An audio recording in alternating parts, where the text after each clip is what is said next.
viewers! For today's video, andito ako ngayon sa Clark International Airport.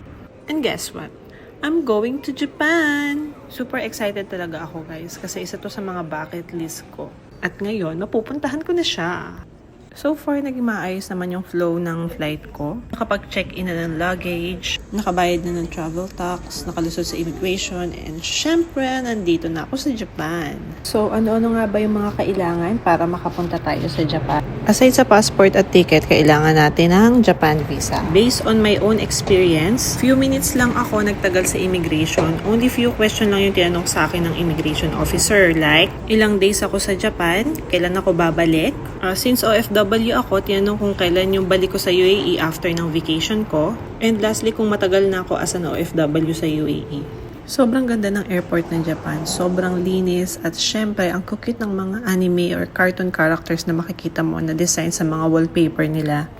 After ko makuha yung luggage ko, syempre, ang unang-una kong ginawa ay maghanap ng jowa. Charot, hindi jowa. Maghanap ng currency exchange dahil kailangan natin ng yen para makagala sa Japan. After ko palang mag-exchange ng currency, niready ko na rin yung electronic SIM ko. Ko nga pala to sa Klook app, so I choose yung unlimited internet for 8 days. As long as pwedeng gamitan ng eSIM yung mobile phone mo. May choices din naman sa Klook if you want ng pocket wifi or SIM card. Pero ito kasi yung pinaka-convenient way para mabilis na ako makakuha ng internet connection. I-follow ko lang yung instruction, then scan ko yung QR code para ma-activate yung eSIM, then I already have the internet connection. Next step is yung pagsakay ng train. I use Google Map for direction para makapunta ako sa hotel na binuko sa Asakusa. So pinili ko yung Keisei Narita Sky Access para hindi na ako lilipat ng station for 1 hour and 12 minutes for 1,372 yen. So I use Icoca card, pinahiram siya sa akin ng cousin ko. Niloadan ko lang siya sa 7-Eleven or sa Family Mart. So, sabi niya sa akin is accessible to sa lahat ng bus, trains. Kung gusto mong mag-purchase sa Starbucks and 7-Eleven, pwede din siya. I-notice na well-detailed yung signboard nila sa train. So, hindi ka malilito. Yung bawat lane is may different color according kung ano yung nakalagay sa Google Map. Yung mga Japanese character na nakasulat, nakatranslate na rin siya into an English. So, hindi ka malilito. At ang number 1 rules, never na de-delay or na-late ang train sa Japan. Lagi siyang on time. Narita, going to Asakusa, puro solar panel yung nakikita ko sa labas. Share ko lang yung experience ko kung paano ko naligaw from Narita going to Asakusa.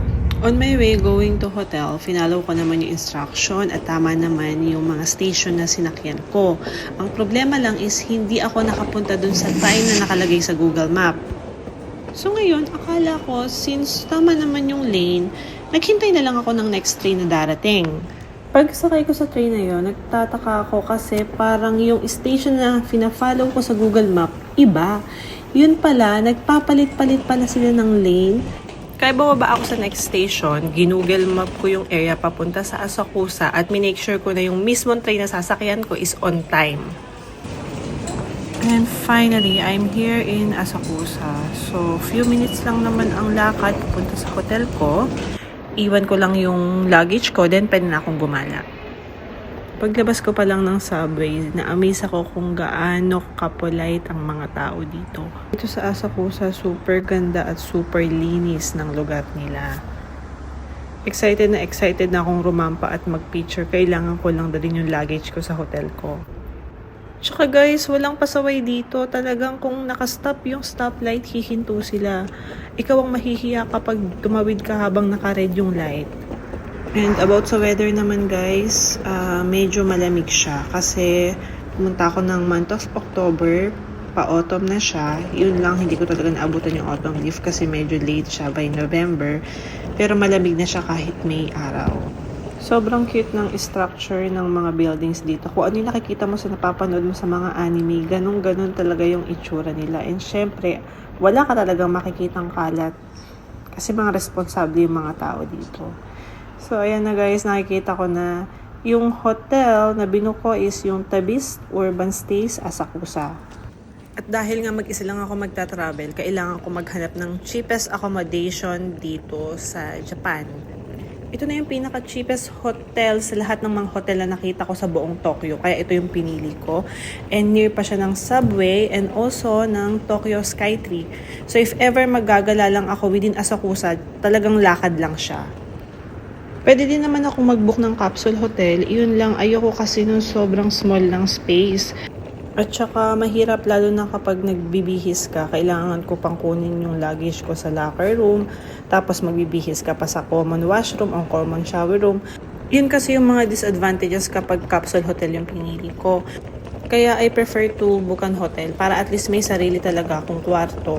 Kahit ano pwede kong gawin. Tsaka makakasave pa ako ng time. Hindi na ako kung saan pupunta. Lahat ng kailangan ko nandun na sa room. And finally guys, nandito na ako sa hotel ko. Sa Tabis Urban Stay Asakusa. Kitang-kita naman ang lapit-lapit lang sa Tokyo Skytree. So medyo napaaga yung dating ko dito. Normally ang check-in is 3 PM. So andito na agad ako ng around 1 PM. Mag-early check-in lang ako guys, then iwan ko yung luggage ko, then gala na tayo. Guys, ang swerte ko talaga. Akala ko iiwan ko lang yung luggage ko. Pinayagan niya akong pumasok sa room dahil available na daw. Binigyan lang niya ako ng instructions regarding sa rules and regulation ng hotel. In-explain niya sa akin yung mga dapat kong gawin. And syempre, wala siyang binigay sa akin na susi kasi meron siyang password. Binuko nga pala tong hotel for 3 days and 2 nights for 16,200 yen. Yung payment pala is binayaran ko by cash upon check-in sa hotel dito. So, start na tayo ng room tour, guys. Meron siyang isang maliit na closet, mayroong extra towel, and also hair blower. Mayroon ding hanger para sa mga damit mo, then mayroon silang kettle and mug. May small fridge sa baba, may hotel sanitary kit, and also sink. Sobra talagang liit ng space, pero okay na din dahil mag-isa lang naman ako. So far, kompleto naman lahat.